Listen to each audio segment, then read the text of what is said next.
For our next comedian, Heather Corrigan, everybody. Heather Corrigan!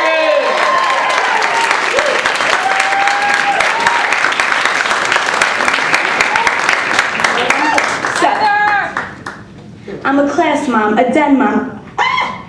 She told me about that. I have my own party planning business. I sell guerrilla advertising. I do kickboxing, hot yoga. I have so much energy, PSE&G pays me.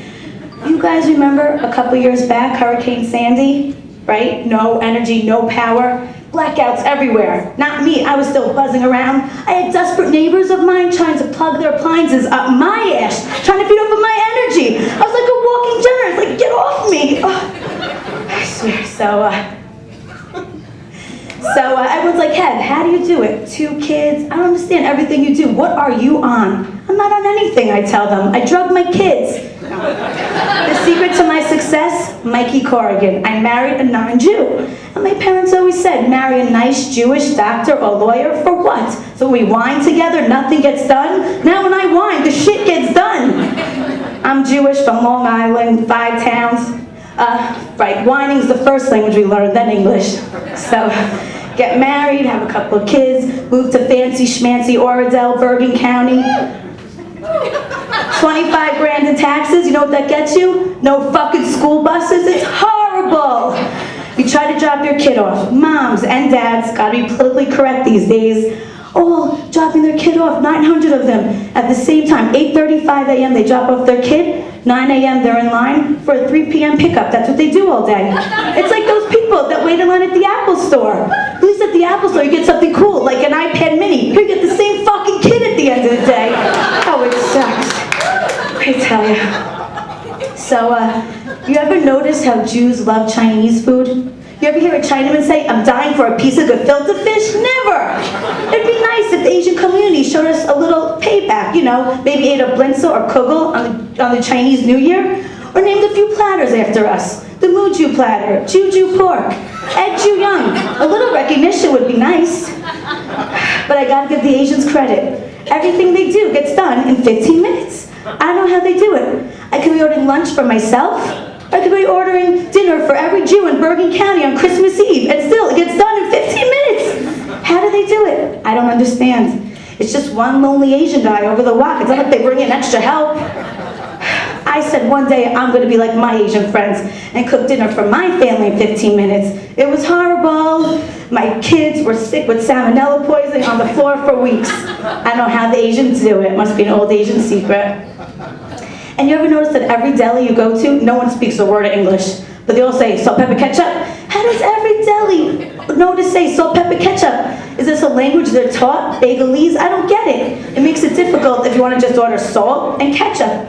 I said to the guy, SketchUp. He looked at me like I was speaking another language. I said, forget it, just give me a bagel with cream cheese. I can't. It's too aggravating. But, so growing up Jewish, my parents change their tone of what they need to say depending on how proud or maybe not so proud they are. For example, my son Leon is at the top of his class at Harvard Law School. These adjectives are screamed at the top of their lungs. But things they may not be as proud of are whispered. For example, my son Harry's dating a lovely girl, but she's obese. Or Harold is doing wonderful in his studies, but I think he might be gay. And of course, Leon found a wonderful girl, but she's a shiksa. So, and we find each other. I don't understand, it's how Sheila Shankman found me at the town pool. Jackie, I got a bagel over here. She screamed at the top of her lungs. How did she know I was one of her people? I mean, did she smell my Prada bag from 3 miles away? Hear me making reservations for the next 3 weeks. Did she see the sweet and low packets that I stole from lunch that day?